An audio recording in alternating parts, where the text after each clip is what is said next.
All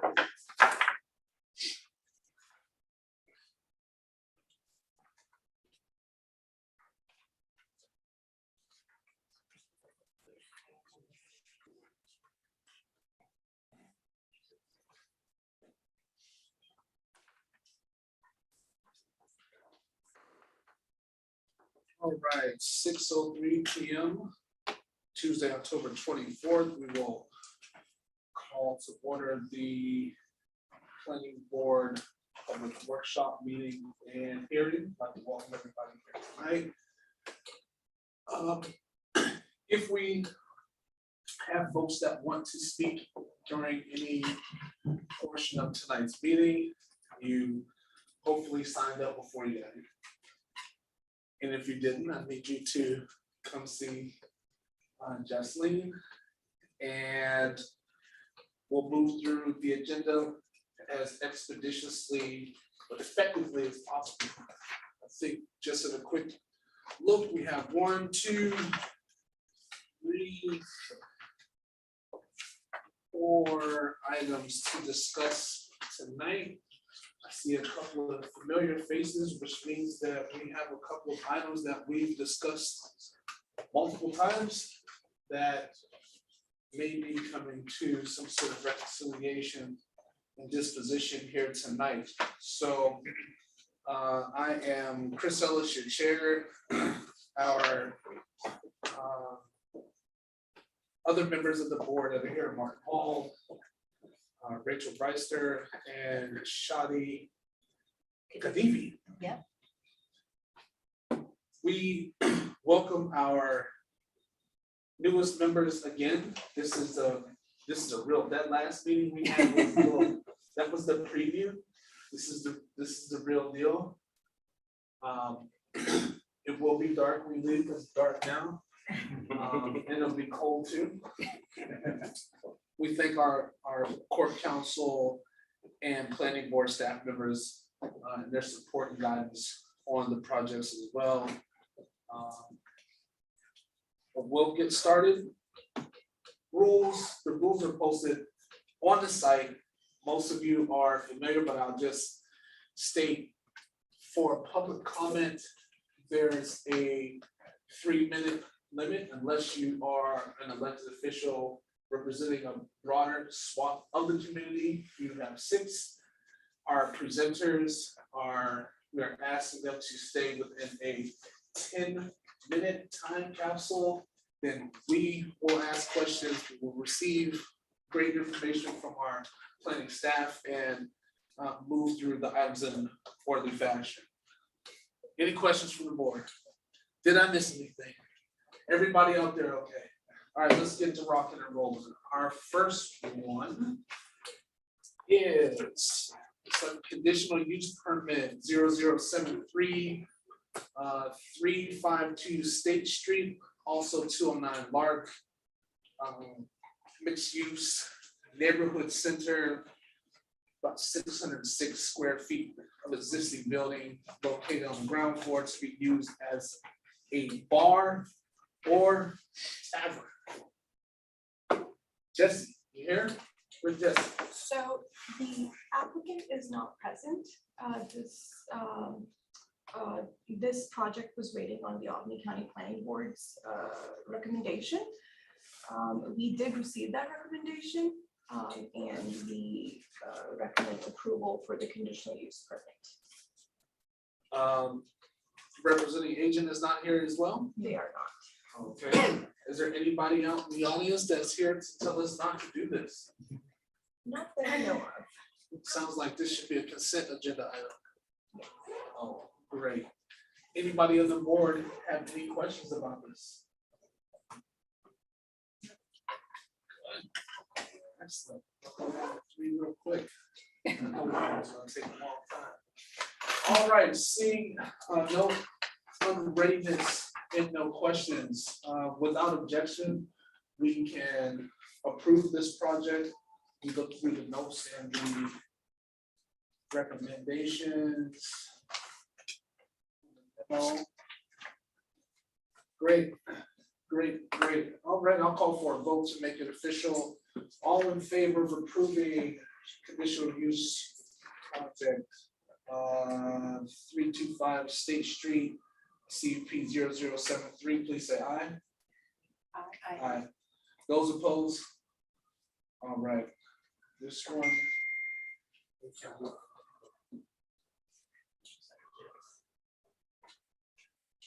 Oh, we didn't have a second.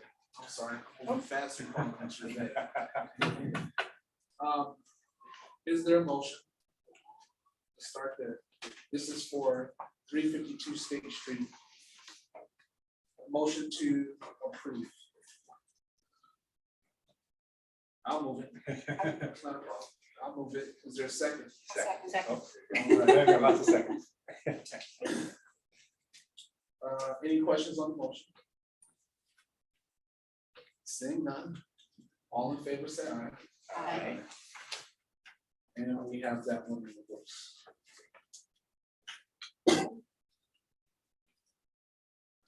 All right. Is there, I see folks from the charter school here. Are we gonna do a presentation today? This is for 400 North Boulevard. Yeah. Okay. All right, so this is conditional use permit as well as demolition review and the development plan review for 400 Northern Boulevard, including it's like 6B through 10 Dudley Heights.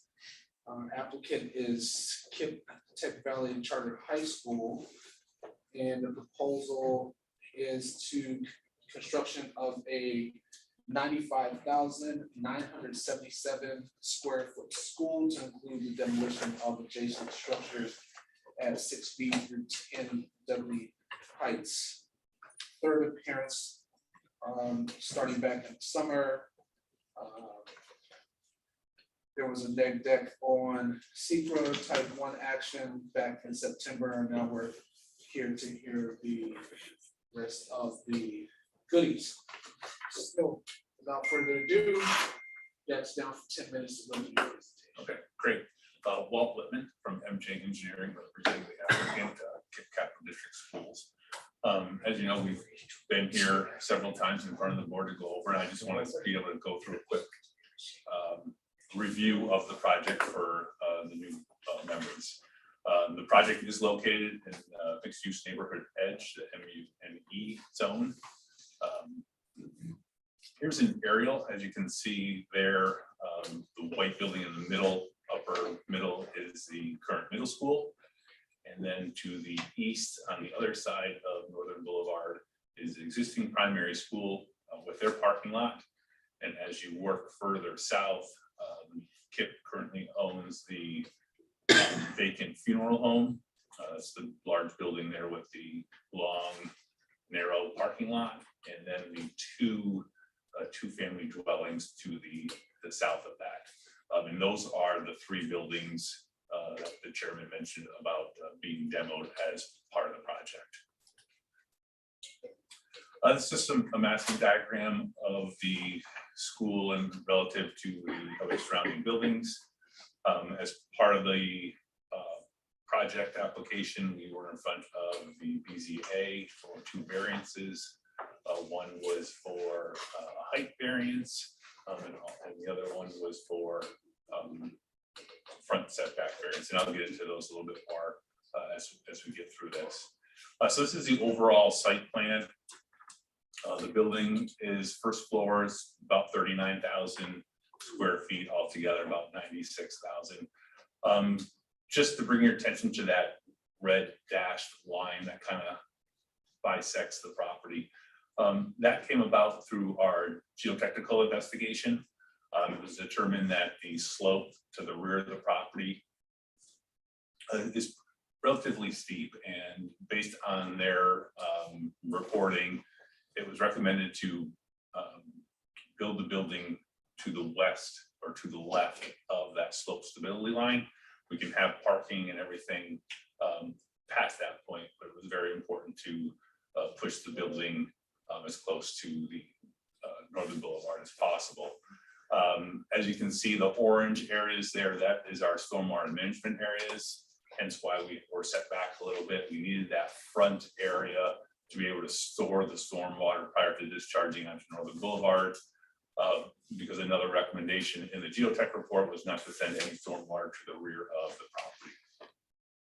Also, utilities will be connecting into the existing water on the school side of Northern Boulevard, and then also for the sanitary sewer, we'll be actually connecting to the other side and talking with Albany Water Supply to avoid any connection to the CSO in this location. We're connecting on Mini Boulevard across the street. Also, as part of this project, there were 6 curb cuts between these 2 schools. We are reducing that to 2. We are maintaining, or actually making a little bit wider, the existing egress of the primary school there on the top of the page. And then on the bottom of the page, we'll be adding another driveway going into the high school.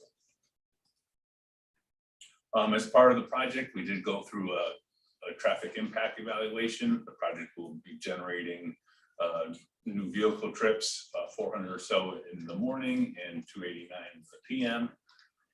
As part of, not necessarily of this project, but the city of Albany has a project ongoing in this area. We'll be installing a traffic signal at the Kitt Primary School in North Milling Boulevard.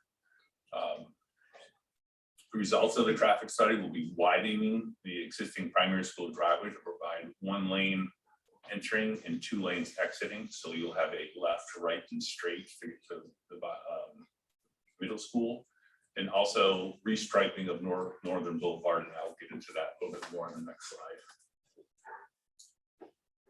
So as I mentioned, there'll be a new signalized intersection entrance that's shown right there with the traffic signal emblem, and that entrance will be widened to get the 1 lane in and 2 lanes out.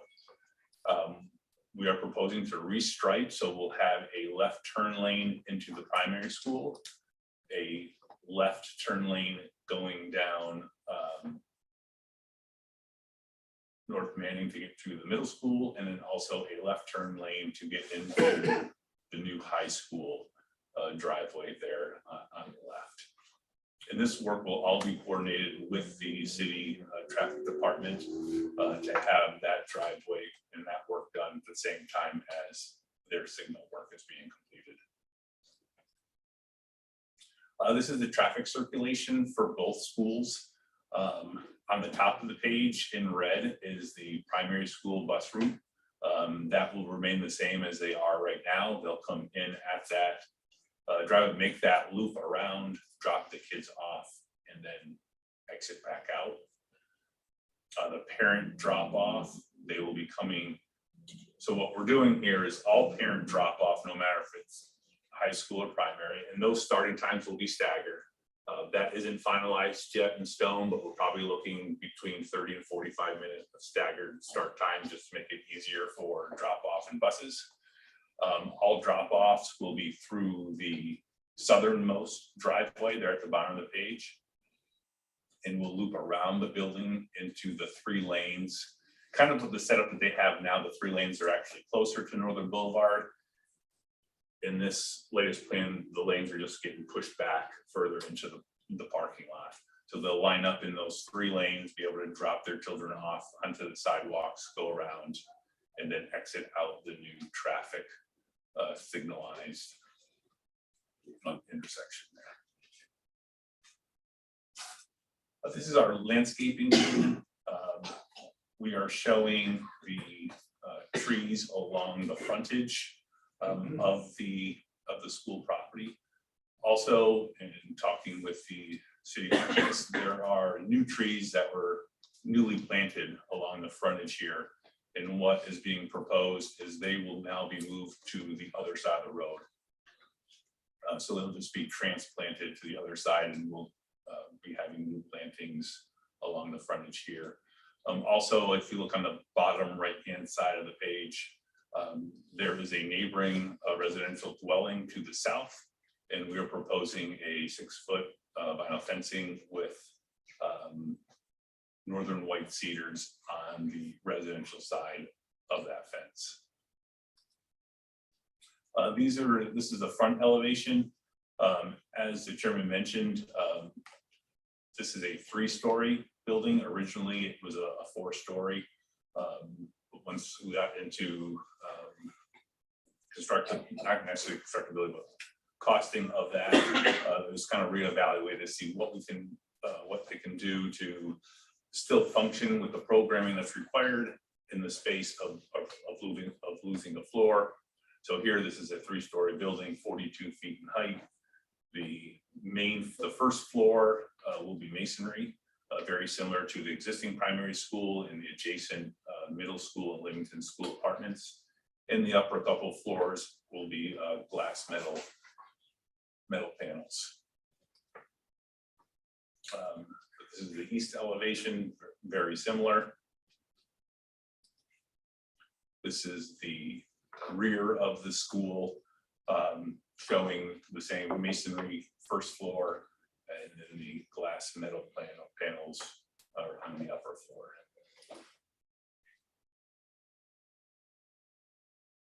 It's just the west, very similar. Just quick with the demo, these are the 3 buildings. One's the funeral home and 2 are the 2-family dwellings. They're being demolished as KIPP has owned them, and they've been vacant since about 2016, and they're in pretty bad shape. So they own the land. They're very adjacent to their existing school, and this will be a nice place to put the high school next to their other facilities. And these are just on the left is the funeral home, and you have 9 Dudley Heights, and the final is 10 Dudley Heights. So I'm here, and my team is here to answer any questions that you may have. Thank you. Let's start. Any comments from the public on this? Planning board members, any questions, comments?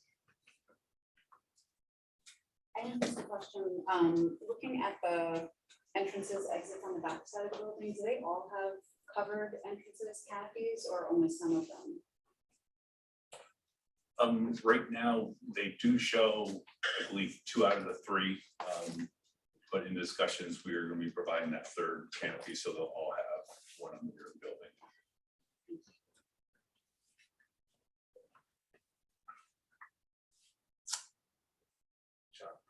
I have a question. I noticed in your parking, you didn't have any, do you have any proposed electrical stations or electrical ready stations? That was discussed, and if we can certainly at least run the conduit to the stations, Yeah. and as they go through possibly the NYSERDA funding for it, if that does come through, then yeah, so at least it will be ready for the EV charging stations. Right, that would be great. Yeah. All right, council, you okay? You're okay. Staff, your turn.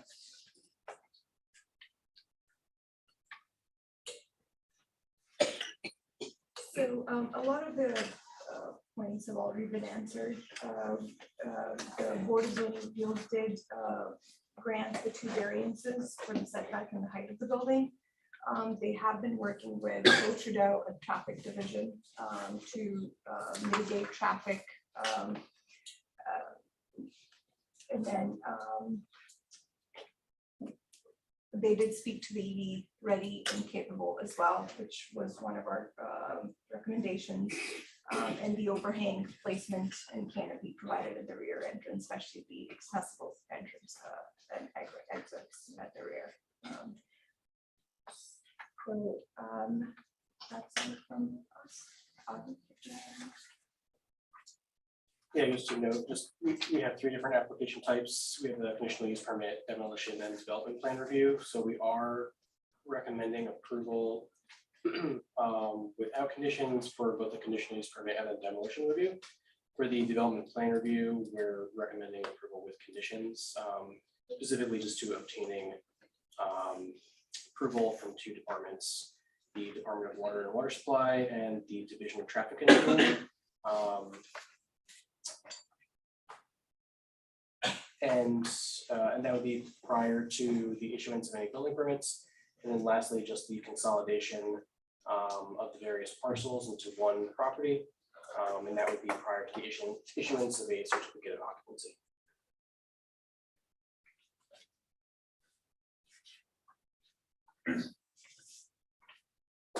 There were a couple of notes on here from the county planning board as well.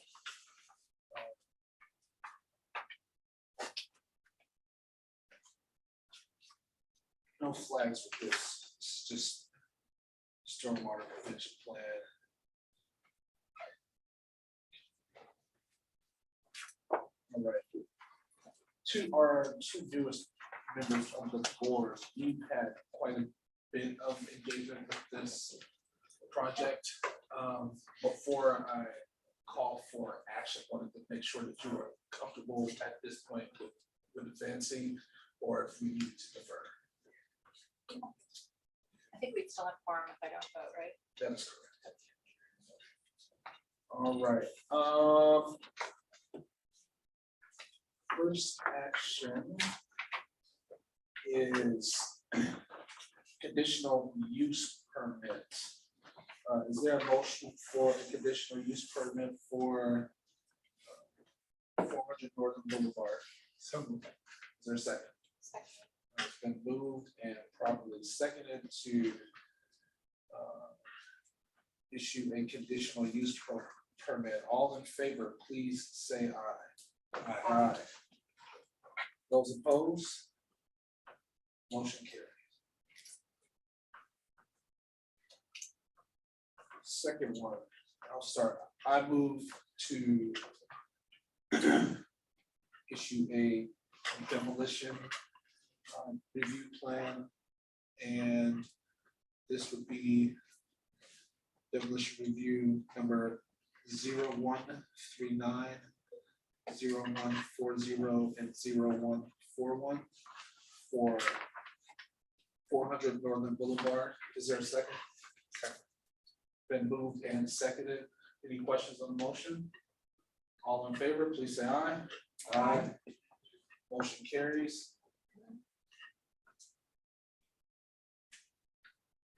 Let's process this last one. Is there a motion for the development plan review? There are conditions listed. I should read them. Prior to the issuance of the building permit, final approval shall be obtained from the Department of Water and Water Supply. Prior to the issuance of the building permit, final approval shall be obtained from the Division of Traffic Engineering.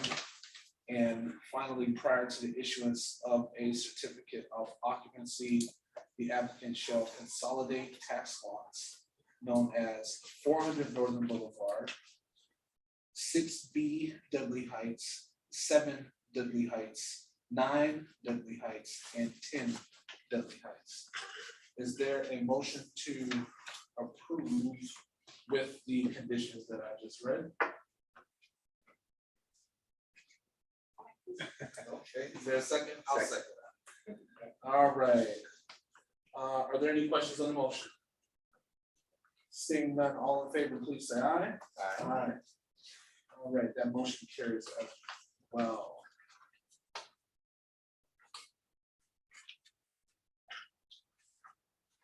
Thank you.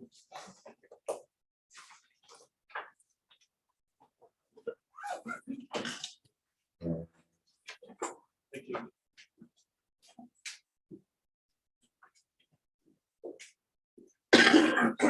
Excuse me. Next up, right down the street. Your neighbors are walking out on y'all. Come on now. 500 Northern Boulevard, Northgate Landing LLC. We've got demolition review and development plan review.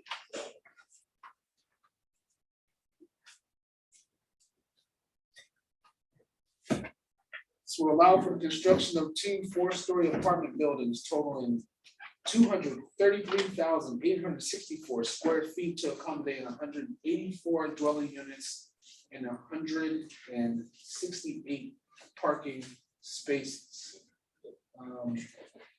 Lots to consider with this demo review and development plan review. couple of waivers out here. Again, a project that has been before us, last dates were May 30th and August 22nd. I see our presenters are here. And I'm sure we, just by show of hands, if there are public comments, wave your hand. Gotcha, okay. All right. Fine, still. Lieutenant, you're up. Rich Linder from SWBR, we're the architects and landscape architects for the project. I'd like to make one correction to what you said. It's actually 185 units. 185. Yeah. I got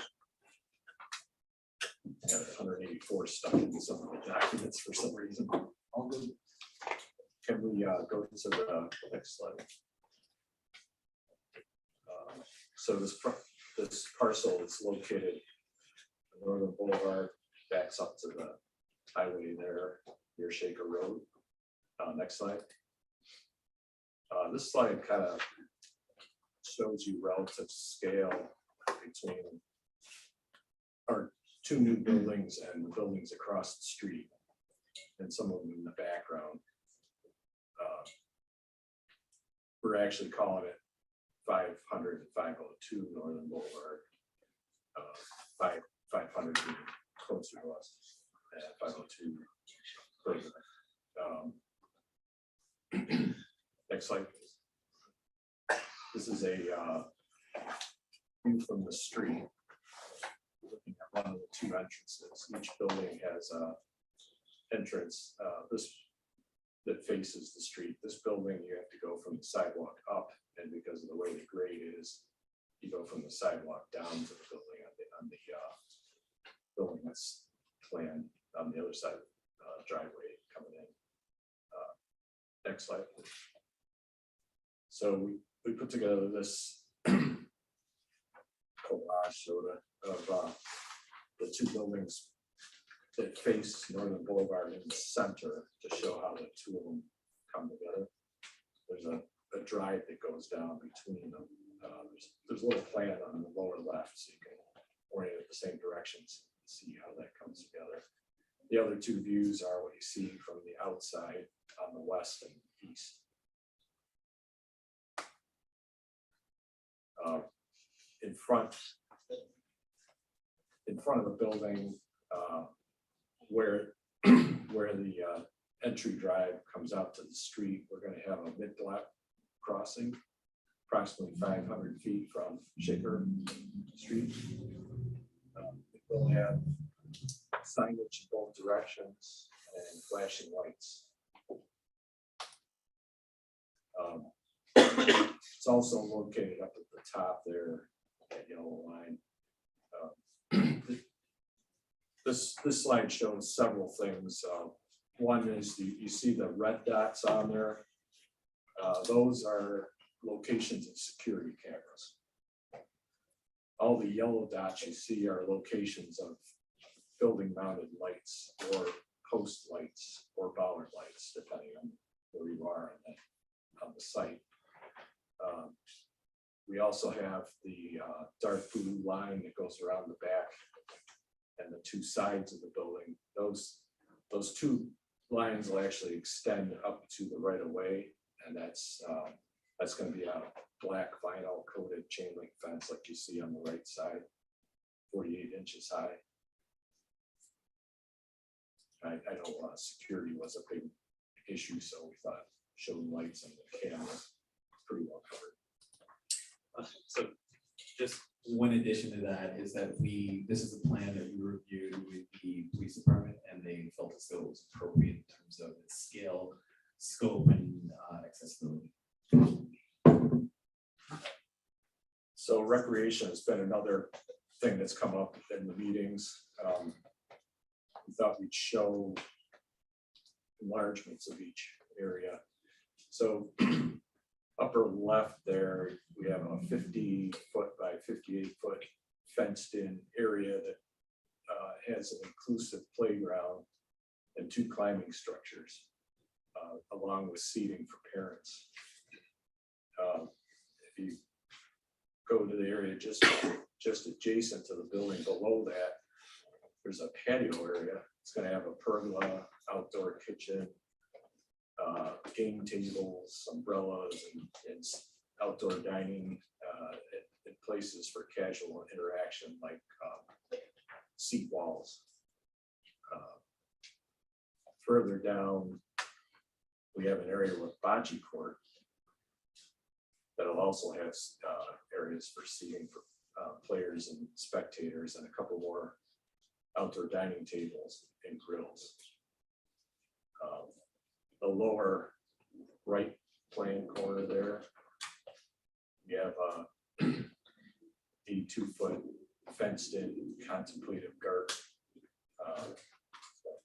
extensive landscaping. So we have some, if you go to the next slide, you'll see we have some details of each. So the playground area, that orange line that you see goes around it is an ornamental fence, which is shown kind of left side. There's a little detail. Lower left corner of that, there is some seating for with tables and umbrellas. We have some post lights and bollard light in that area. 2 different major play structures for different age groups, each one. We have a auditory play element that's on the fence, adjacent to the fence, and then another play structure is even smaller for 5 to 12-year-old. So both of those structures are meant to accommodate children between the ages of 2 and 5 on one side and children between the ages of 5 and 12 on the other side.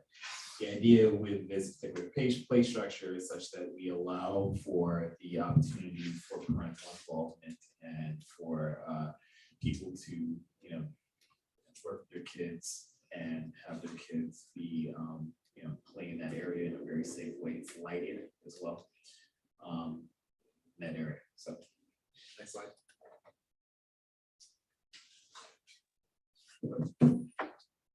This is a blow up of the patio area. We have movable seating with umbrellas, so people can kind of customize it to what they want there. We have a seat wall, which there's a little detail right above where it says patio area, just so everyone understands what we mean by that.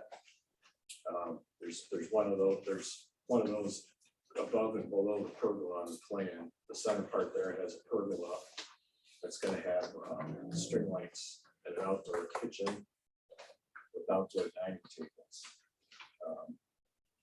We have a couple planting areas in the middle for trees to provide shade, and a couple accessible game tables, and some additional bollard lighting with some decorative stone planter type areas. Also to note, security will be included in this area. There's no cameras in this area. This area is also off of the main community room area. So community room amenity is designed to get play off of that, so folks can use the community room and the external area for recreational activities. Down the lower left corner, we the plan. If you remember, I mentioned the bocce court. This is a detail of that. So we have several benches, a couple outdoor dining tables with grills, the bocce court itself, and there's various post lights and bollard lights in the area. Post lights will be lighting the bocce court. Use a little more lighting than I typically would have, so we need some lights pretty close to it. The garden area, which is plan right, if you remember the main plan we shown earlier, is going to have extensive planting with plants selected for scent or visual appeal. There'll be movable Adirondack chairs, bollard lights that go around the perimeter of the flat area in the middle, a pergola at the far end with hanging seats that swing like bench seats. And the pergola will also have string lights, and then around the outside of the fence, we're going to put in an evergreen screen for privacy. Another view of the lights that surround the building. These would be wall mounted lights with exception of what you see right at the entries with the ceiling. But I stuck some yellow dots there just to kind of represent the fact that be a light there. So they're going to be periodically around the outer sides of the building where there isn't adequate post lighting already for the parking. And it's going to be on the street side as well. So that's what you're seeing there. Just want to let you know you hit your example. Okay, I wanted to say in closing, so just in closing to summarize the project we just presented. It is 185 units, but 184 units be occupied by residents, while one of the units will have a live-in person who is there 24/7, who will be a manager person who will be on site.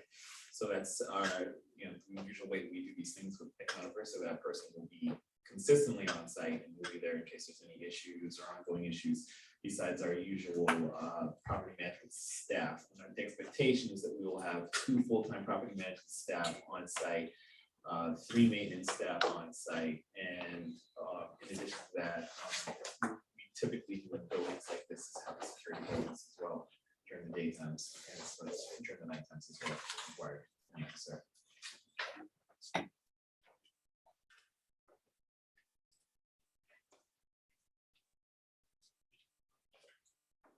With that, we're ready for any questions.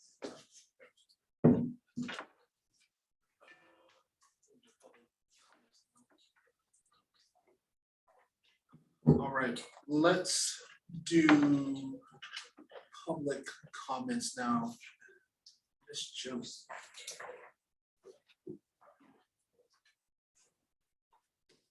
Welcome back to our meeting. Thank you very much.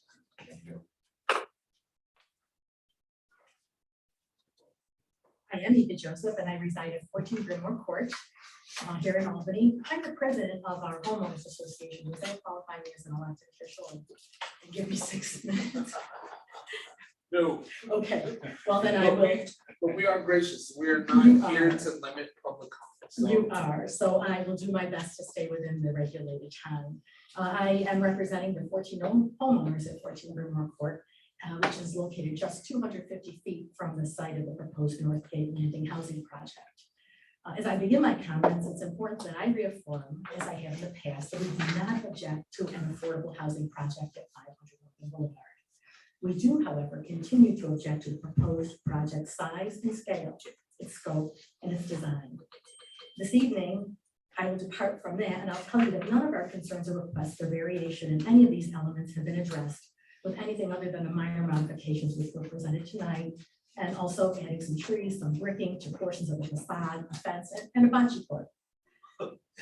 Our city council representative clearly states to us that he is in support of this project, indicating that it is his job to support the people he represents. We thought we were the people he represents, so we're not really getting support in terms of any of our objections on that front. We also met with our city's leader and were told that this project would improve our neighborhood, which begs the question, how does the construction of a housing project that is totally out of sync with the quality elements of our neighborhood improve it? It was also intimated that if the North Gate project was proposed for luxury apartments at rents of $3,500 per month or more, would we even be objecting?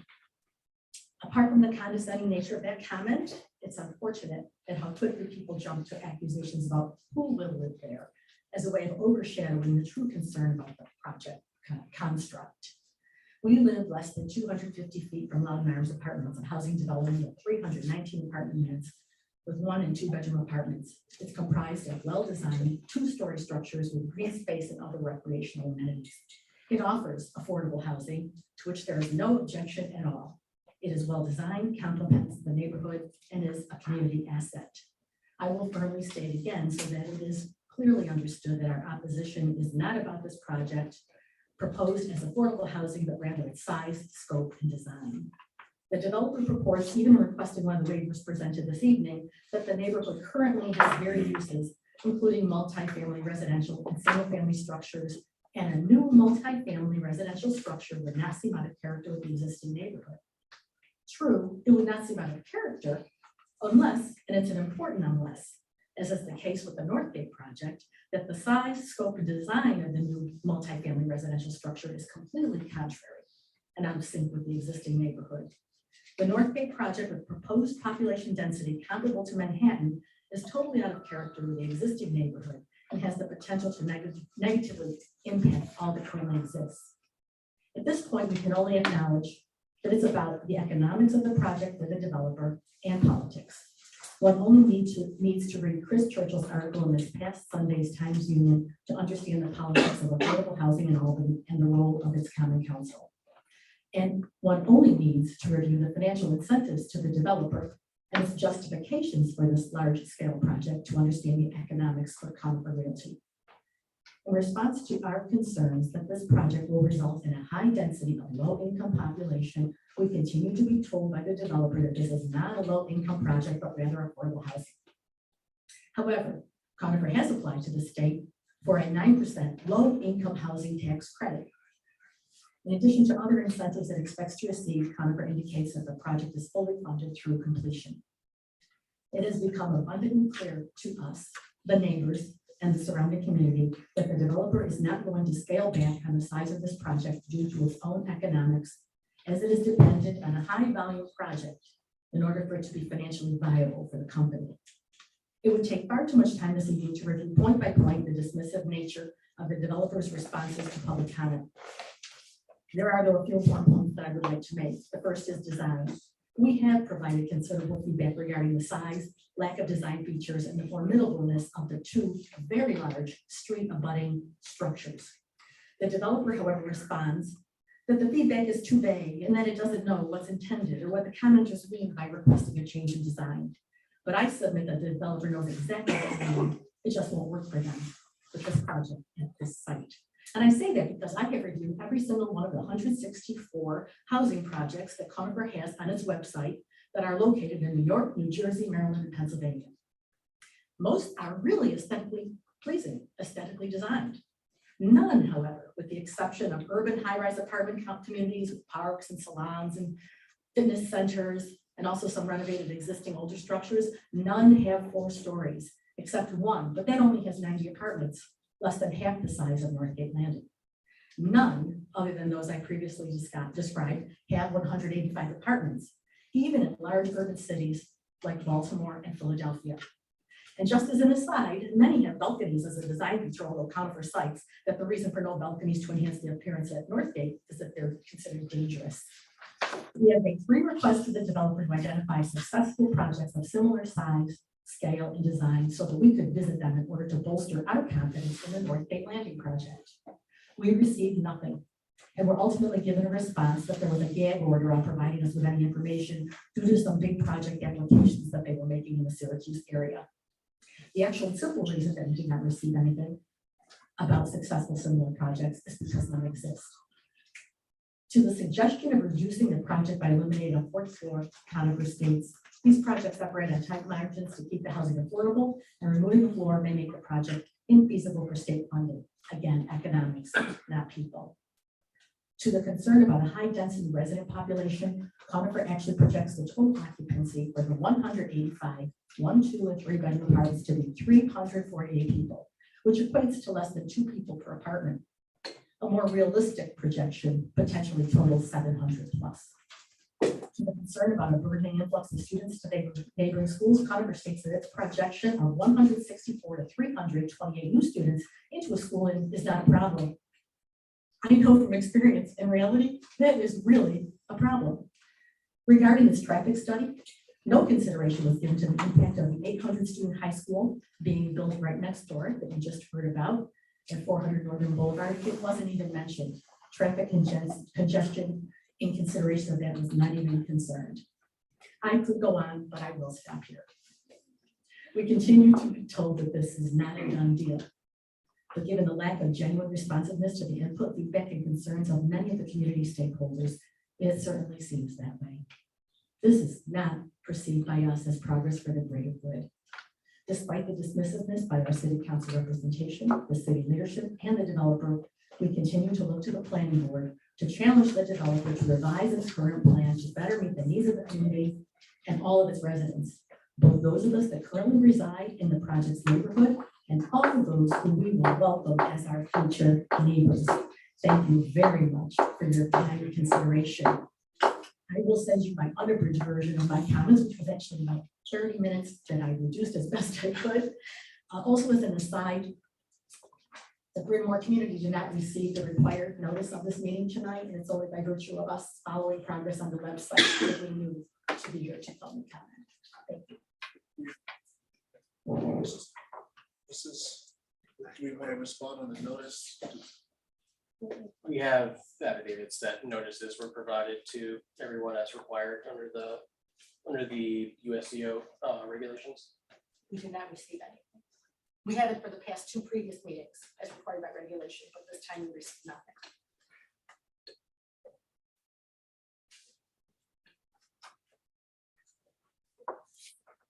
Our next presenter, Stephen Shane.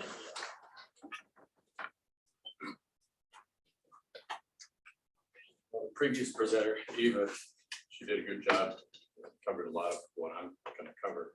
I just want to tell you where I'm coming from. I've been a resident of Albany for more than 40 years. Lived in my house in Ichabod Lane for 31 years. We're 3/10 of a mile away from the project. We built the project as a young family, a lot of sweat equity, a lot of investment in it on our part. We're invested in our neighborhood and our community, and we want to see it can continue to succeed. And I want to make sure, as Ava pointed out, that we're not opposed to an affordable housing project. We're opposed to the project as it's currently configured. Our opposition is motivated because the project ignores the needs of existing property owners and residents who live and have invested in the community, and even ignores the needs of future tenants by significantly reducing green space and packing people into a density that, as we said before, is more akin to Manhattan than suburban Albany. It's also motivated by dealing with the developer who's unwilling to entertain changes that would make the project better for the neighborhoods and better for potential residents, because it would negatively affect their bottom line, their profit margin. Our primary concern is the density of the project. 185 units, according to the inclusion application, 335 bedrooms, between 670 and 700 occupants within 6 acres. And she pointed out, just for comparison, complex across the street, 309 units on 18 acres, development is 2/3 as many and roughly 1/3 the size. So it's configured, it reduces green space by at least 1 acre and more if you don't consider the traffic islands or the bioretention areas in the parking lot as green space. I certainly don't, but apparently Conifer does. And the project fails on 4 of the 5 best practices. One, design, that's already been pointed out. I'm quoting from a policy study by the Center for Housing Policy that's sponsored by John D. and Catherine T. MacArthur Foundation.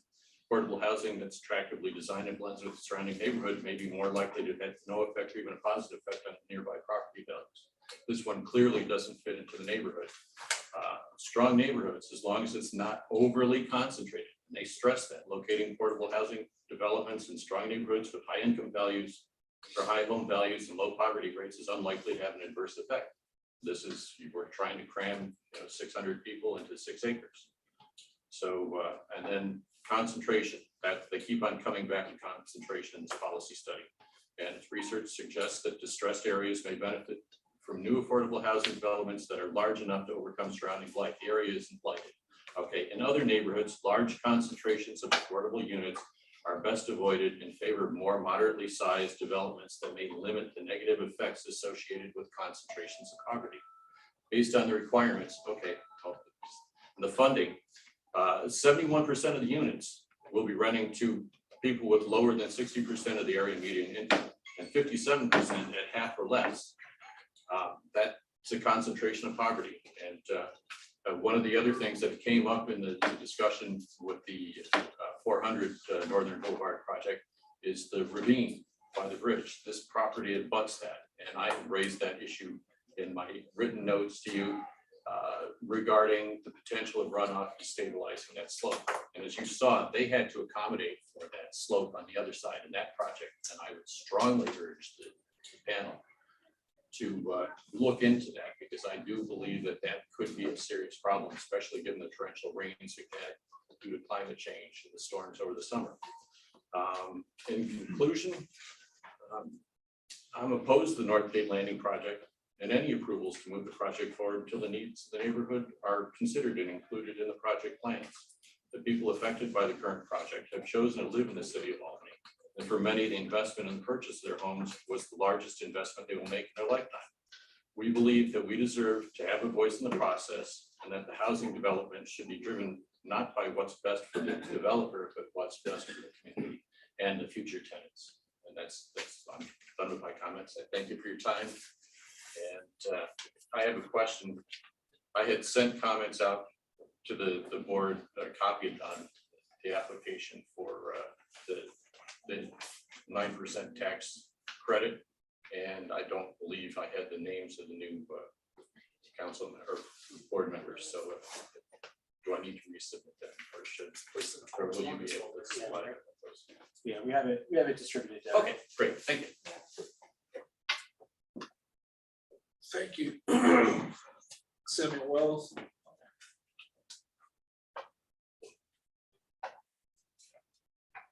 Good evening, members of the Albany Planning Board. Sam Wells. I reside in a homeowner at 83 Walter Street in North Albany. I'm here today to express my support for the proposed redevelopment at 500 Northern Boulevard, the former Red Carpet Inn. You should have also received a letter of support from the North Albany Neighborhood Association, which I'm a member of, that goes more into detail on how we feel about the site plan, which I won't dive into. The Neighborhood Association also supports this project. North Albany has 40 vacant buildings. This site is one of those vacant buildings. The structure as it currently stands has no future.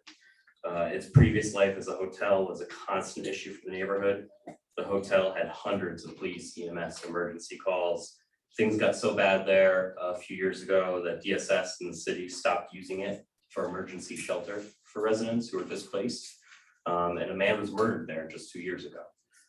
So a new start for this property is a great site and is something we really should encourage. I believe obviously the highest quality materials and best site plan possible should be used. There's no, obviously we agree there, but ultimately this plan should be approved and must move forward. It's going to provide 184 units of affordable housing.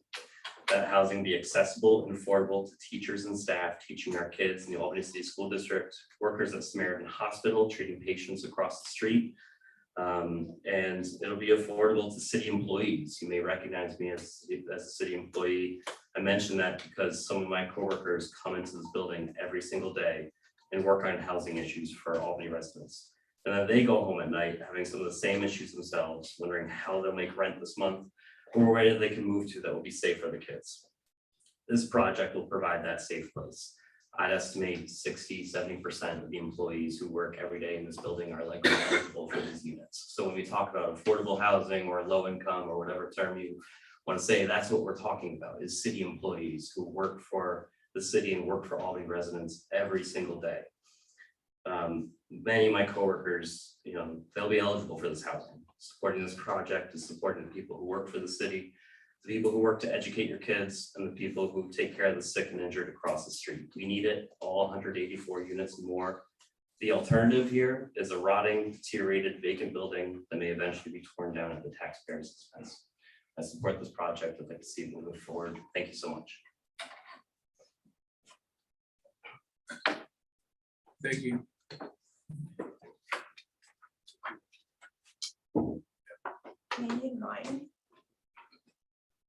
Kenyon Ryan has signed up to speak.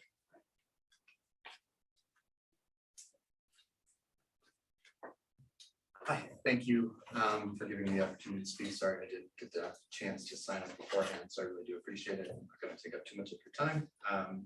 I'm here to speak in support of the 500 Boulevard development for a few reasons. One, I am also, I didn't say where I live at 44 Furlong Ave, which is not in this area, though I do also work at United Tenants of Albany, and we serve a lot of tenants that would qualify for the property. So I went to the July 6th meeting, and we kind of already talked about what the breakup is of the properties, but I did just want to mention too that 10% of the units are supposed to be set aside for folks with disabilities, which is really important. Because a lot of the properties in Albany are not necessarily ADA accessible, and that makes it really complicated to help folks locate fair housing and accessible housing. There's very clearly a need. Somebody mentioned the conversation about affordable housing with Times Union, and the mayor's opposition to inclusionary zoning, saying that this is preventing all development. And one thing that I kept mentioning, and David Galen quoted me about, was saying that a lot of development is in the pipeline, and for the people who need it the most, and this is one of them. Rents are increasingly skyrocketing, and we're having more and more difficulty locating affordable housing for tenants that are at risk of eviction or have already been evicted.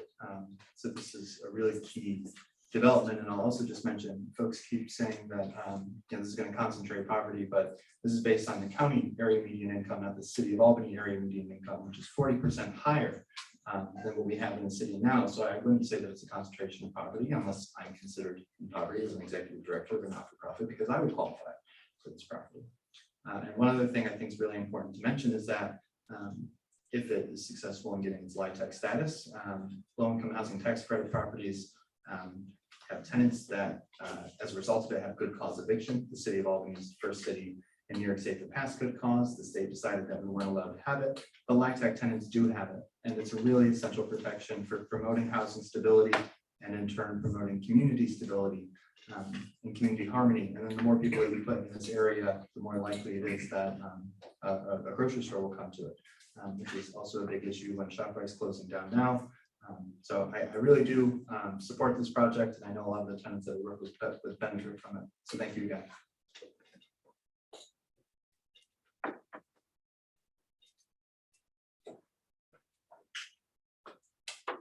What else?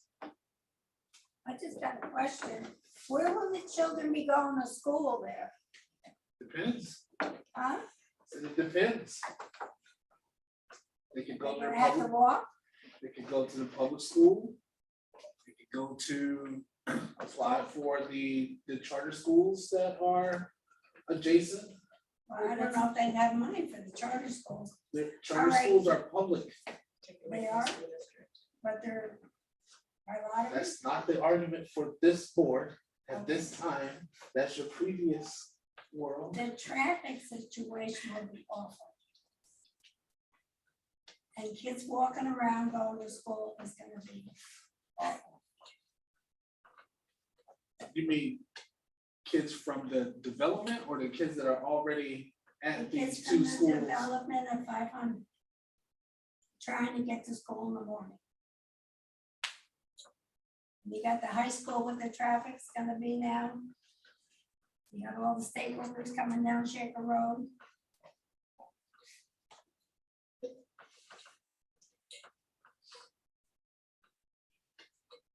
All right, let's transition to comments from, or observations from, or questions from the board, or either any of our public speakers or the applicant. Do we have any questions? I know this project can probably be a bit overwhelming for two neophytes.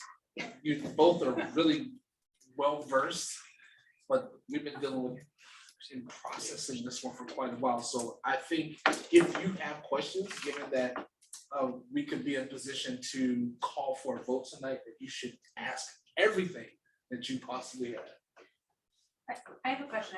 I guess I'm confused. There's a North Albany Neighborhood Association that Stan Wells spoke with, and then your group is? We're the direct neighbors to the property, the Brynmore Court. It's a homeowners association of Okay. 14 units that are, the city says we're 250 feet from the site. And your group doesn't overlap with the neighborhood association? The dividing line is Northern Boulevard. I see. They are Right- just to the you're right south. To the They're to the south. south. We're And actually, the bulk of the neighborhood is located as the I'm sorry. I mean, because there is no development. This is a really good question. Help us. I just Like, want it's part of to, the yeah, neighborhood. the two, I was confused when Sam was saying that he was from North Albany, I just assumed you were from North Albany. I am from North Albany. But you're from a different neighborhood group. We can pull And I'm up. representing Can you- yeah, Bishop let's- State and Shaker Park, which is, I apologize for, Not a problem. I just want to I understand. just how can tell you those- exactly where I am. And how many people are in your group? We're 14 units. 14 units, Yeah, 14 homes. 14 homes total. Okay. Are you representing the properties west of the Stewarts? yes. Yes, Yes. yes. So West and north of the Stewarts. 500 is here. This is 500. And then this is North Albany Shaker. And then this is the Shaker Bishopsgate, which is where I believe the power apartments are located. I'm almost right at the corner of North Boulevard and Shaker Road. Right here. Right, yeah, the property's there and I'm right, yeah, And who is your council person in this group? Kelly Kimbrough. We share the same council member. You should, okay, that's what, there's, and then, so you're the same, within the same boundaries there. Yes. Yep.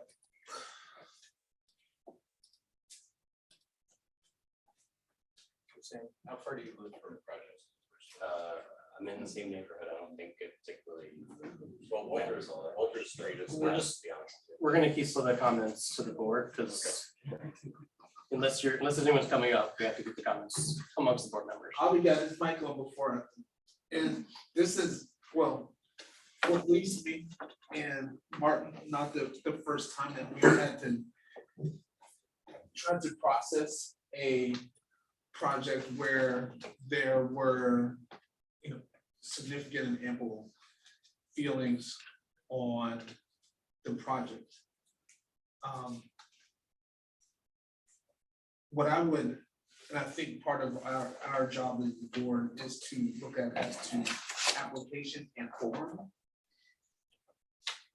When the steps followed, and does the application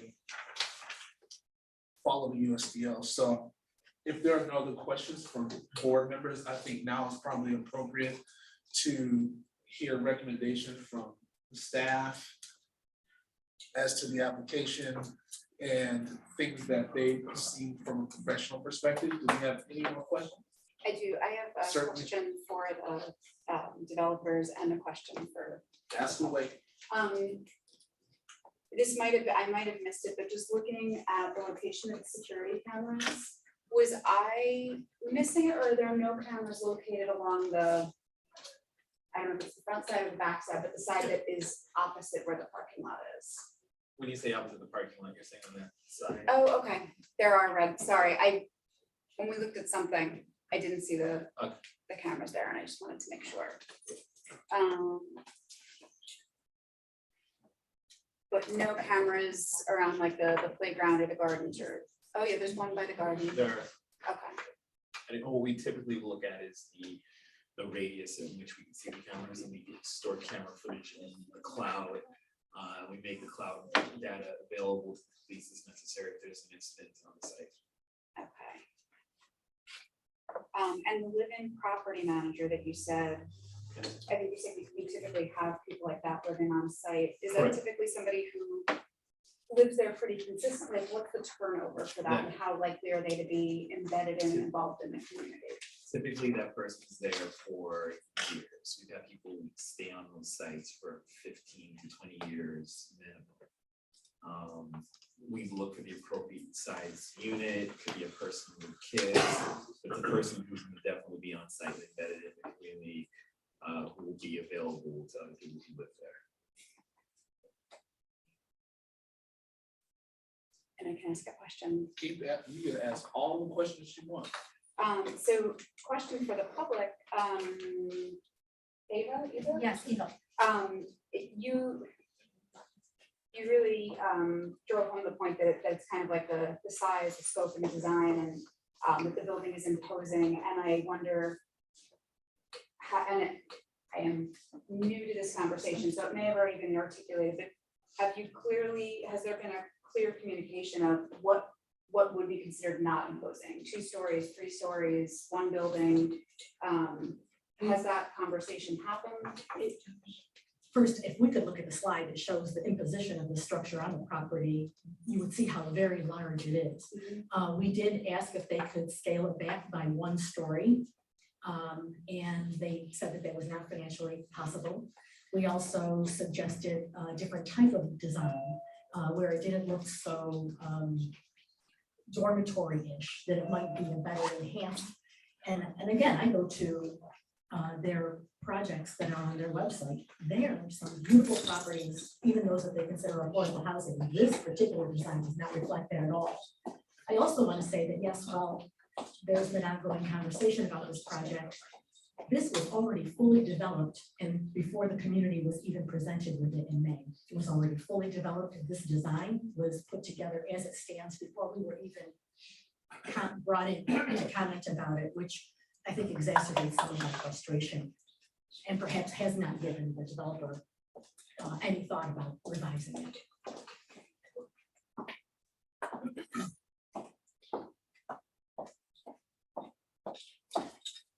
I just want to make sure that I'm fully. You need to make sure that you.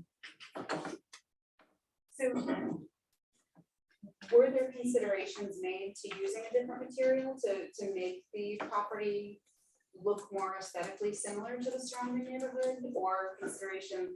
I understand the dropping down to 3 stories is not financially feasible, but was there consideration to changing the materials? I can definitely see that. We did take a look at materials and materiality. One of the important considerations were made, if you go to the facade slide really quickly. The facade, I think it's down a few slides. Just show the facade. The idea here was to break up the facade. Is someone controlling the I am. slide? Oh, okay. Smooth slide. Okay.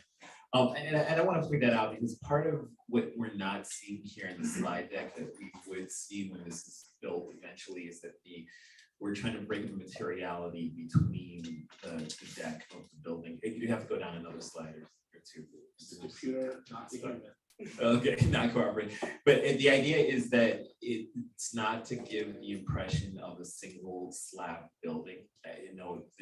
For whatever reason, I will say that when you look at these slides, that's one we could probably stand on. And there's another one further down, it's like sort of a rendering facade. It's supposed to show what it really will look like eventually, which is more of a breakup between the buildings to give the impression of smaller buildings. So that's really the idea of the scale and accessibility of it. So I also, just to comment too on economics, this is not a 9% low-income housing tax credit deal, as it's been stated. This is a 4% low-income housing tax credit deal.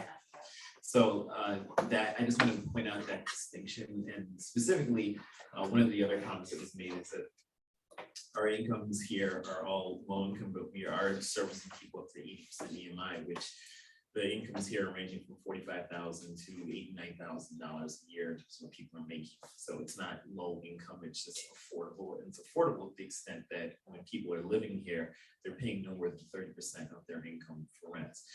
In contrast, as a developer, what we needed an impetus to do to come to the site, and I just want to add this editorial, is to come to the owner at the time, because A, the hotel was a blight on the neighborhood, and B, the consideration on the part of the owner was to house migrant communities there. So we said, rather than do that, which would have been way more detrimental to the community, we would have preferred to do a permanent, supported, affordable rental housing that would allow us to make sure that we can at least have permanent populations there and deal with some of the issues that the state is dealing with in terms of finding permanently supported housing in that way. So this is a step forward in the right direction, and as everyone has noted, there is a dearth of affordable housing opportunities. It's actually really quality affordable housing opportunities are built with the state and also in general in terms of housing stuff.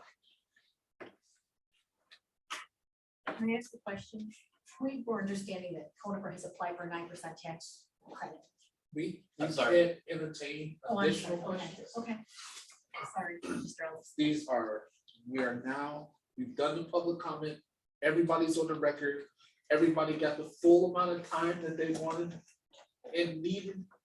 We are now doing our part to ask questions from the board perspective. So let's keep it tight, y'all. Keep it tight.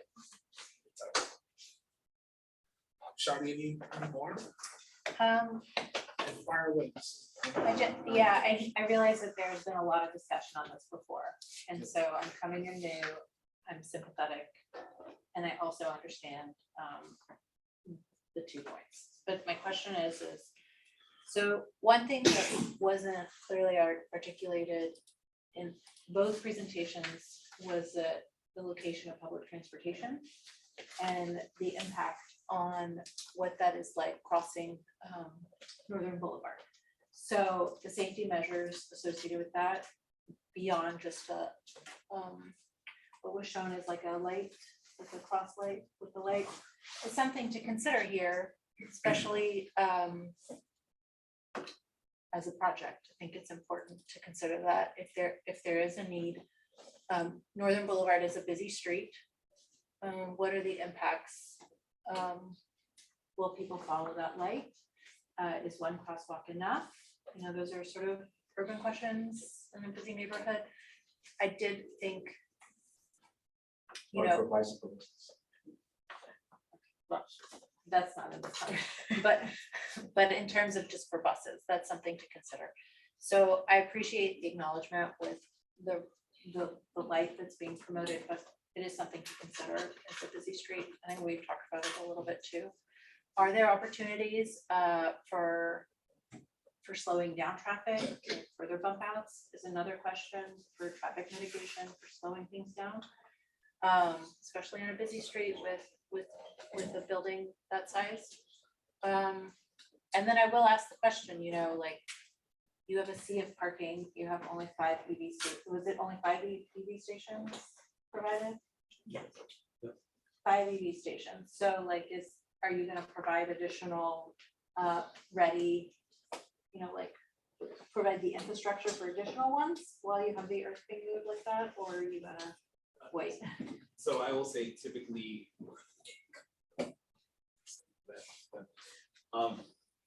typically when we provide EV stations, and this is we've noted from place to place that we've been working in, there's actually 2 different types of EV stations that we provide, one in generation 2, one in generation 1. And I only know that because I do drive an electrical car myself, by preference. And I will say that what we are looking to do is provide the slower charging ones for now. Right. That the proposal usually would be, you know, during capital infrastructure and build out, we want to do something that be more the rapid charging, and that becomes more affordable, and start putting those into the site, especially as we start to transition to more electrical cars. So the infrastructure will be there and will be on site to do that, to do more electric. Okay. So typically, you know, the conduits run to that area, we can run more infrastructure and do more electric. And I think as electric becomes more available, we really want to do that.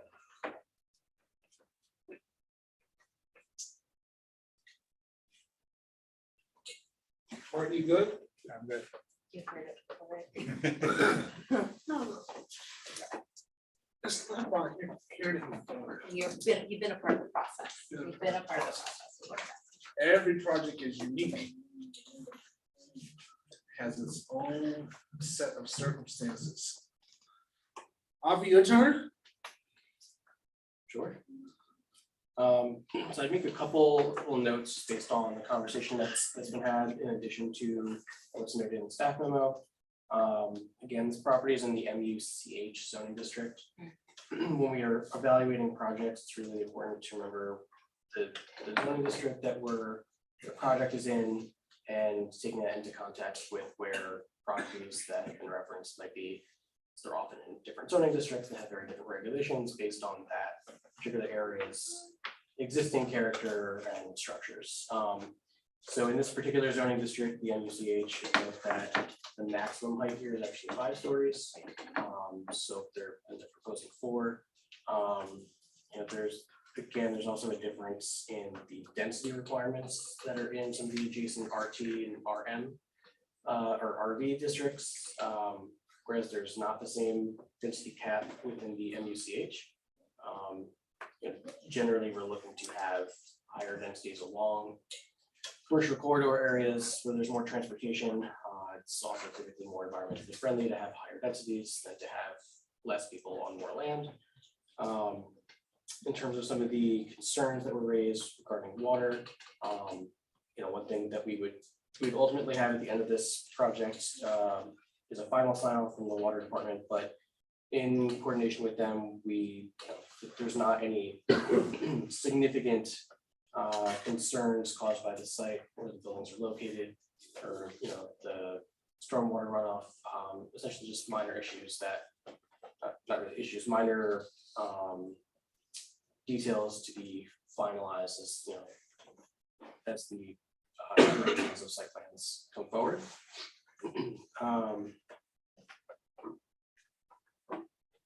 First, the mid-block crossing, the comment that was provided to us and caveat the applicant did update the plans to the flashing beacons, at a minimum, because that was what was recommended at a minimum by the Albany Police Department and the traffic engineering. I think we do agree that ultimately having some type of larger plan for that street as a whole to have traffic calming is definitely ideal. That's something we'll look to. The city staff did meet with Albany Police Department, several members of their staff, to go over the safety of the site. I know there was comments provided by a planning board member previously in the iteration of this. The comments were that the site had previously, under its prior use, was one of the highest calls to the city. They're certainly happy to see anything essentially take place in this lot. It's not the motel. The comments that they provided, which were then addressed by the applicants, included additional lighting by the rear of the property and by some of the outdoor amenities, as well as the cameras. So thank the applicant for making sure those were included.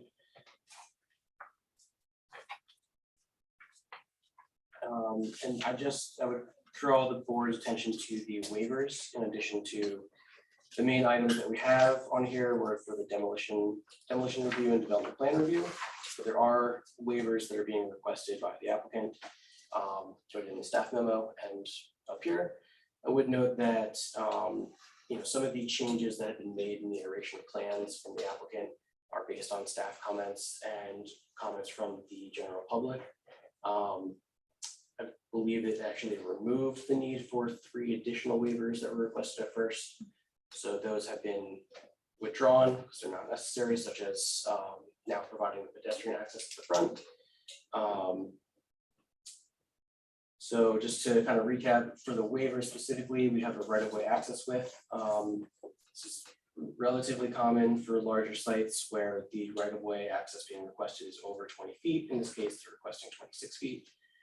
Really for the turning of larger vehicles and for emergency vehicles, which is what the traffic engineering department wanted to see as well. We have 2 waiver requests that are similar to each other for the facade transparency, one for the ground floor and one for the upper floors. And then the last waiver that is put forth by the applicant is for the first floor height. The code specifically calls for first floor height of 11 feet in these districts, and the applicant is requesting a waiver from that. The intent from that is generally for commercial buildings, but also where a building has mixed use. So, although I think there are certainly comments from the public that they would like to see additional uses in this property, that's not really under our purview, but having the first floor building height at 10 feet wouldn't necessarily prevent a large variety of retail or your typical office commercial from locating there. And then lastly, just to note that the applicants provided the SWIP, and they continue to be working with the planning staff and the Department of Water and Water Supply to finalize those plans as well. If there's any questions, any particular items, happy to answer those. I just wanted to confirm that the height and density of the structure is currently allowed under the zoning. Correct, yep, so both the height and the number of units is allowed under the code.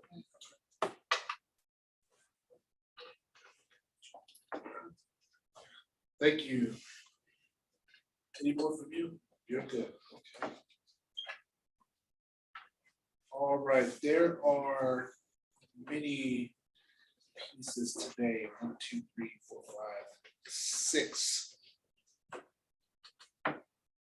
Given your relative newness to the board, are you all comfortable with action on this, or would you like to push it off? You go, Martin? I am.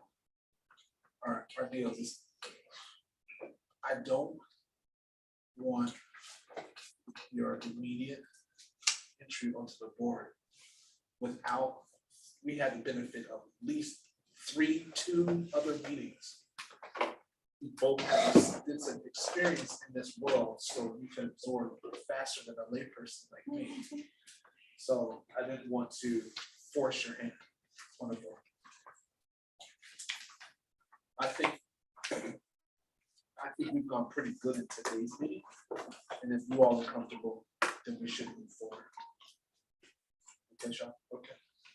Yeah, just to, I think, clarify, so we have it's a 5-member board, so we need 3 members for any motion to move forward.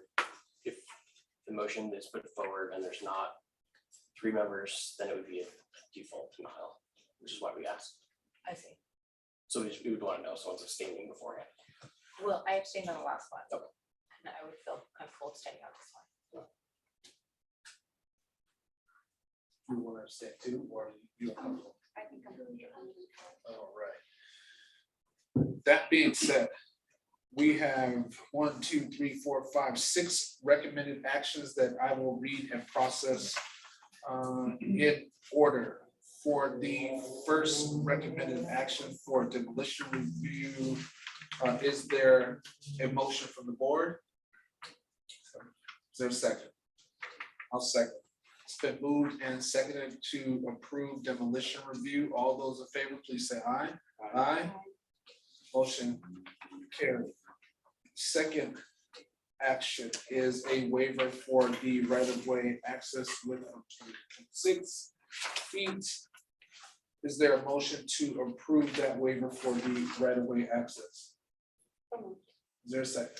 It's been moved and properly seconded. Any questions on the motion? Seeing none, all in favor, please say aye. Aye. The third action is a waiver on the facade transparency for the ground floor. Is there a motion to approve? I move to approve the facade transparency for the ground floor. Is there a second? A second. It's been moved and seconded to approve the waiver for facade transparency on the ground floor. Are there any questions on the motion? Hearing none, all in favor, please say aye. Aye. I moved to approve the waiver for facade transparency on the upper floors. Is there a second? Right, it's been moved and properly seconded to waive the facade transparency provision for the upper floors. Are there any questions on the motion? All in favor, say aye. All right, motion is approved. Is there a motion for a waiver for the first floor height from the board? So moved. Second? Second. It has been moved and properly seconded to waive the first floor height provision. Are there any questions on the motion? Seeing none, all in favor, please say aye. Aye. And finally, the development plan review. There's a motion to approve with conditions. The conditions being that prior to the issuance of the building permit, final approval shall be obtained by the Department of Water and Water Supply. 2, prior to the issuance of the building permit, final approval shall be obtained by the Division of Traffic Engineering. Is there a motion to approve the development plan review with the conditions, 2 conditions I just listed? Second. It's been moved and properly seconded to approve with the two conditions, the development plan review. Are there any questions on the motion? Seeing none, all in favor, please say aye. Aye. Motion carried. Thank you, everyone, for your very, very hard work on this project. I'm sure we will hear a little bit more on the progress of this moving forward. And thank you all for your participation in the process. Really enlightening. Thank you. Next, development plan review number 0169442, Madison Avenue, Madison Food Mart, conversion of a 1,550 square foot within the building at the premises. I asked that folks be quiet as they exit. We want to give our full attention to the next applicant. We want to convert vehicle service station to a retail convenience use and the addition of 7 parking spaces. We have several waivers under construction. Many of us that are in the city are probably very familiar. This is the mobile now on the corner of Madison. It's a Sunoco. Sunoco, okay. Was a mobile, yeah.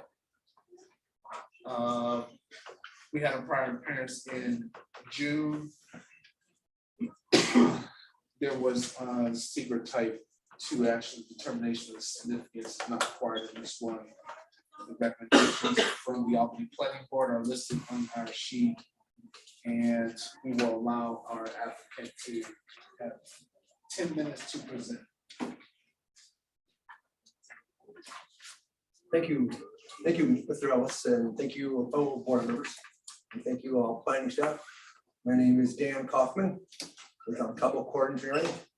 We are proposing for my client, who is right behind me, the expansion of, before there was an auto repair portion of this building, and now that is, we're proposing to turn that portion of the building into a convenience store. So 1,550 square feet. Thank you. This is slide 2. Thank you, Jasleen. It's at the corner of Madison and Lark, also Delaware is also right here, this intersection also. So it is a busy intersection with a lot of traffic. So the building has been here for a number of years. So thank you, Jasleen. Moving along. Thank you. And this is, of course, it's in the zoning of the, if you look on, let's go on the next one. I think that might best. It's within this Hudson Park Historic District. We are also being reviewed by the Historic Commission. There are some comments. Let me iterate right now that we are being requested to have the outside of the building to become brick, not the, you'll see further on with some of the slides. And let's move forward with this one now. So what we are proposing is to have a convenience stores / gas station. Right now, there's 6 pumps, a small store, and the rest of it was an auto repair with three carport doors. So those are proposing to renovate the rest of the building and provide business from at least 24 hours a day, with the main opening of people to go into the store from 6 a.m. to 1 a.m. and then have a pass-through window on the outside for the late evenings. Of course, here's okay. Let's just say we just said we do have some similar conditional uses on Delaware and on New Scotland Avenue nearby, and there are going to be no lights or odors provided from the facility. I mean, except for to allow people to enter the building itself and be safe. So the site will receive some of course, received some deliveries. And the deliveries of like soda pop and of different groceries and food would be provided, let's say like 11 a.m. between 11 a.m. and 3 p.m. There's also of course, the fuel tanker that's done between 6 p.m. and 6 a.m. Let's move on. This is the existing site plan. Of course, you can see it's right here on the southwest corner of the property of Madison and Lark. Of course, I know a lot of people have already seen this, but our two new council members you two have not seen this before, so I want to just bring you up to speed on the project. Thank you. No problem. I know you will have questions later on, so I don't want to bog you all down. Today is getting late. So we're moving on here. Post site plan, of course, you can see it right there to the, I'm showing a big phase line right there. So we right there out to the to your north, I mean to your south east part of the building that's the existing, and of course, right. So then right to right up from it is the whole part that with the auto repair that's going to be converted into the convenience store. Let's move on. This is showing the actual entrances on Madison Avenue. We have we are proposing to have two entrances. To cut it down, before was pretty much all entrance. We want to just have two entrances. The entrance on the left side, and the left side right there, that's gonna be for cars to come in, and then right down the next other entrance will be for the trucks to come, for the tanker truck to come in and out. So because we wanted to, of course, come right to the holding tanks, as you can see right there at the bottom end of the drawing. So, and the tanker truck would also exit that entrance because it'd be very difficult for a tanker truck to exit out of. Let's go on to the next one, please. You go on the next slide, Jeffrey. Oh, you skipped it. This is the Lark side here. Of course, it's a one-way road going south, going straight down right there. So that, of course, makes it difficult for trucks for the tanker truck to come out that way. So you want the tanker truck to come out onto Madison and to be able to go on a road that is built for a tanker truck. If not, I mean, Lark, of course, is very small, one-lane road. It's not feasible for a tanker truck to exit there. That's supposed to be for regular cars and regular commerce to people to be able to shop at the convenience store and to use the gas station. Let's move on. Of course, this is the actual building floor plan. It had one bathroom before, as you can see on the right side of the building. That's the bathroom that has a door on the outside. We are now proposing to have the door having the entrance to that bathroom to make it ADA compliant and have a bathroom only be entered from the inside for safety and patron use on the inside, and not to make it difficult for and also the chance of anybody being in the bathroom and then being accosted by anybody else on the outside. Of course, so 1,550 square feet. But let's you can see we have our two-door entrances in the front where the carport is. But let's move on. I don't want to bother anybody here. This is the landscape plan. We're going to propose 5 parking spaces. I think before you said 7. We were also going to look into having 2 on up near the Lionheart, but those 2 are not going to be easily feasible because of the pedestrian entrance that was required earlier. So now we'll have a pedestrian entrance here from Lark Street, and we'll have another pedestrian entrance off of Madison. So, but this one's going to have some landscaping next to it of spruce shrubs and trees, 6 feet on center. To give the occupants of 1 Dana Avenue and those people some coverage, and that's, you don't have to look at the location. Thank you, Jasleen. Of course, this is the front rendering. This is still under review with historical, so there is discussion to possibly change it to brick instead of that teak wood front you see with the stone at the bottom. We are under discussion with the historical. So okay, major development. Okay, now we're on to the waivers. This is the important part. So we have 9 waivers that we have to discuss here.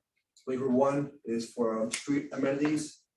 So each property with a street frontage of 50 linear feet or more shall install at least 1 bench, bicycle rack, planter, trash receptacle, piece of what are per 50 feet of street frontage or part thereof. Of course, this is extremely busy intersection vehicle wise.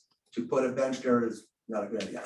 So we are dealing with how do you do how, so that's why we're asking for a waiver from this requirement. So our determination is I know there was revised site plan to show any existing qualifying amenities, or revised plan to include where appropriate. What we're going to do is we're going to provide can't provide the art bench and the art benches and we have a bicycle rack that's going to be proposed next to the building. We don't want that in the right of way. I want that near the right of way anyway. It's a totally unsafe situation. Same with anything like trash stuff. Those are basically pedestrians who are going to cause a lot of issues. So at a high level, you hit your 10-minute mark. At a high level, let's go through the rest of the waivers so the board can be aware of your position on them. Thank you. We'll start the process this. Thank you. All right, I apologize for being going so long. Of course, so the second waiver is the right-of-way access. That's why we want to have this is saying we can't have anything within 60 feet. The property is already, the edge on Madison is already less than 60 feet, is already at 60 feet. So we have to have entrances off Madison. The waiver request, this is now the parking location. We're going to put the parking off of Lark Street to allow people allow cars to have safely entrance. And then we got the existing building is situated at the south end of the property. We can't have, this is a landscaping. So it's right on the property line. So there can't be any landscaping to protect people right to the south of the property, because the existing building's already been there for so long. Let's move on. This is number 5, screening of frontages. What I would be proposing is to have this is talking about with trees are not going to be feasible because of the hardscape and all the driving traffic. So we want to have a fence. The fence was on one of the previous screens. So it's a 3-foot high wrought iron fence and installed 6 inches from the right of way. And then also, of course, we're talking about the spruces and berm. Let's move on. This is on design and use of street loading area. Is that number 6 waiver request? Okay, thank you. We're a parking area of course 30 feet. And that's why we want to provide a fencing, because there's going to be no room for any, because the gas pumps are already so close to the road. It's going to cause difficulties for for a car to actually use the pumps that are closest to the road. And it would cause a major hardship on the property owner to have to move all the gas pumps.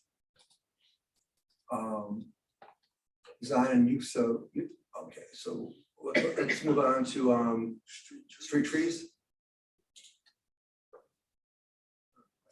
I think this is parking loading. We're still on. Wow. Self-created difficulty, how the need for equipment. Yeah, planning board on too expensive and challenging. I mean, a lot of these are going to we are requesting these waivers because of the difficulty of the will cause a large hardship on the property owner. And so that's, okay, so for street trees, the difficulty with street trees is there's water main running right along the right of ways. So engineering didn't want the street trees. Now, let's move on to lot frontage, landscaping, thank you.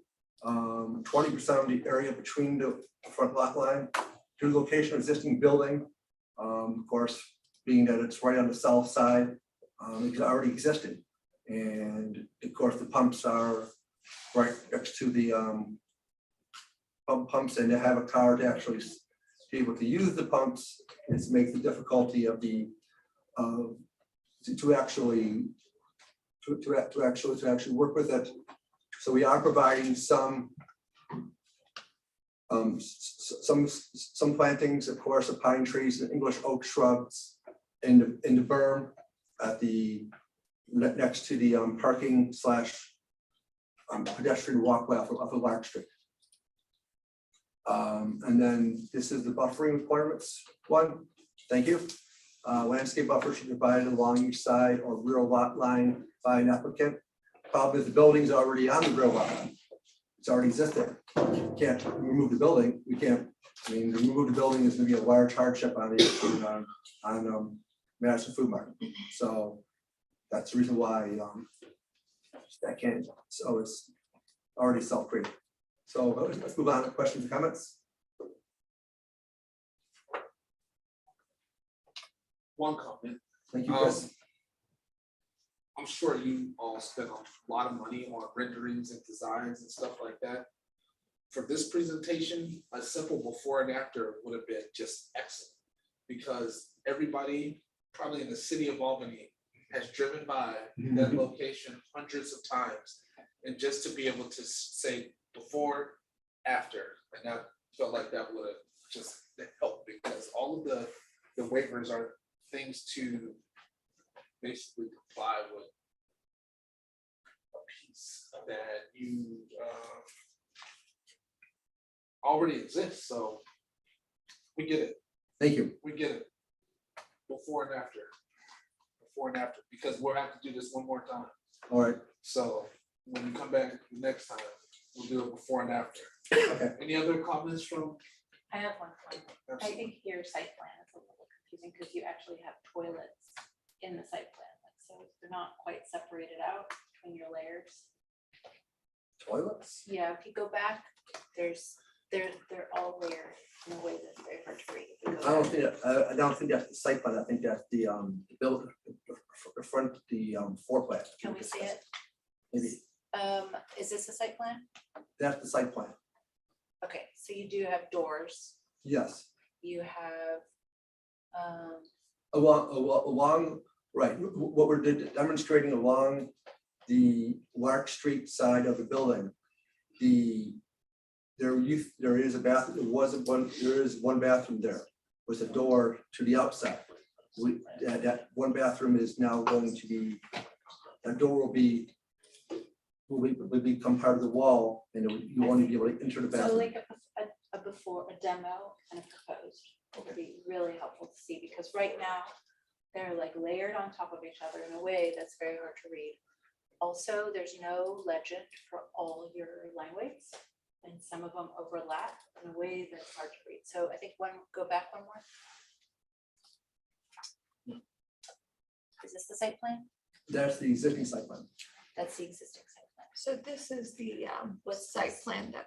This is the site plan? Yeah, that would be the site, that's the site plan. It was requested one time to provide it more as a color.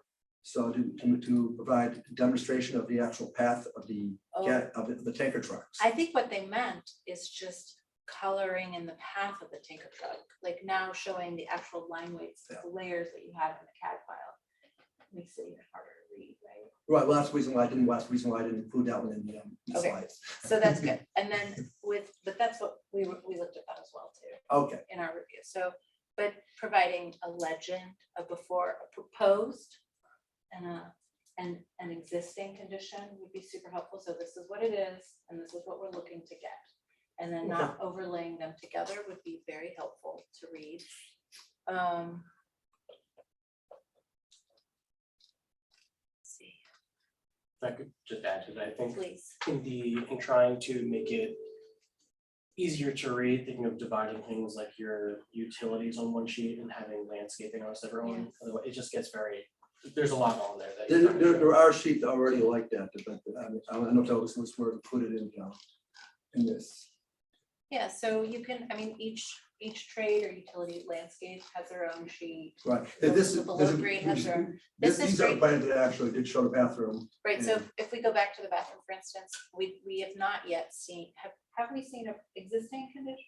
Have we seen an existing one of this? The existing floor plan, Uh-huh. is that a requirement for the planning commission? It's helpful to see what you're proposing, because Okay. right now we don't know what you started with, right? Okay, that's where I want to know if that's a requirement of the planning commission. Sometimes it's usually a requirement of the building department, not Yeah, of the but planning commission. That's why I want I to see. know. What It's is not the- quite a requirement, but it is helpful to see. I want to know where we draw the line of building and planning. If you don't mind. I mean, I'd say if, generally if the planning board is asking for it, I'd recommend providing it. It's gonna be easier to make a determination. All right, But, as you're going through this project, not that we're expecting a final iteration of plans, but having something like this, so that you'd be, a draft of what you're gonna be providing for your building permit will be helpful, since that's pretty similar to what we end up stamping at the end of the day. okay. Yeah, that would Alright. be super helpful to see. I can definitely do that. I thought that was the building requirement, not a planning requirement.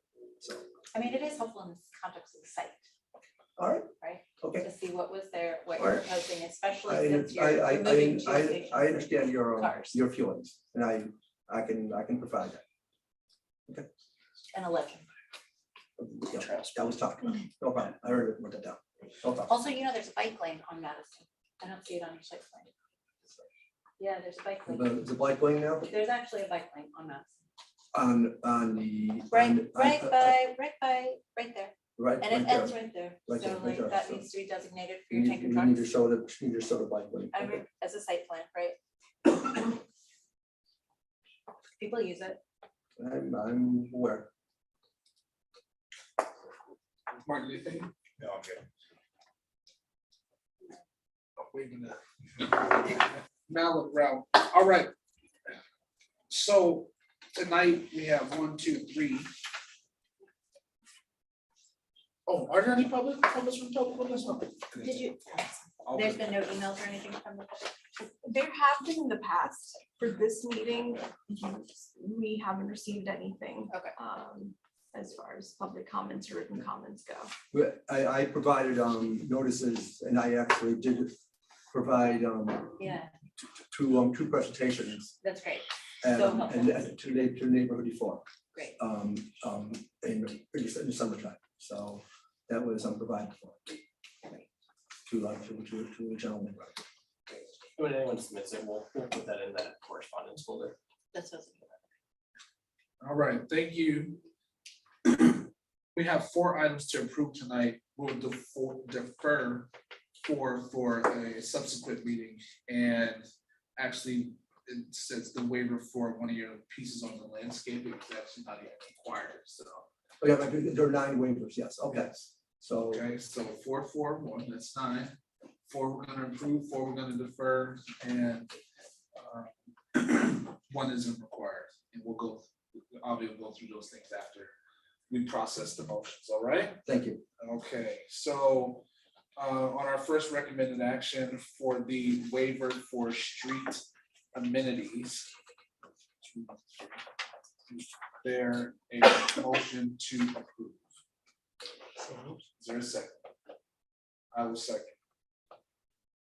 It has been moved and properly second to approve the waiver for the street amenities. Are there any questions on the motion? One question on the motion. Yes. Just before you finalize it, is that, are there additional other street amenities other than benches in the proposal? And In the proposal, in the waiver. in the waiver, like from the city code? May I speak? Thank you. There were no benches, folks. That the benches would be unsafe. I see. I misunderstood. No, Thank I you. thank you for your question, Shannon. On the motion, all in favor, please say aye. Aye. Those opposed? Motion carries.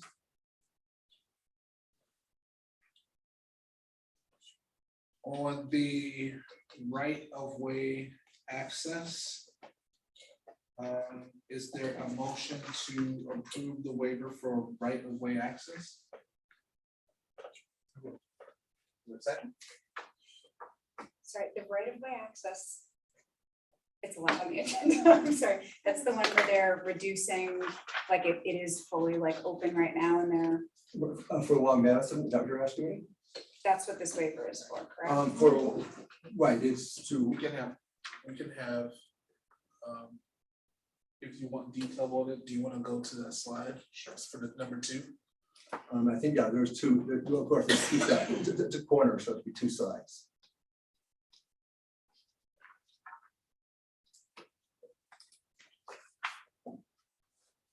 Okay, I got it, thank you. Okay.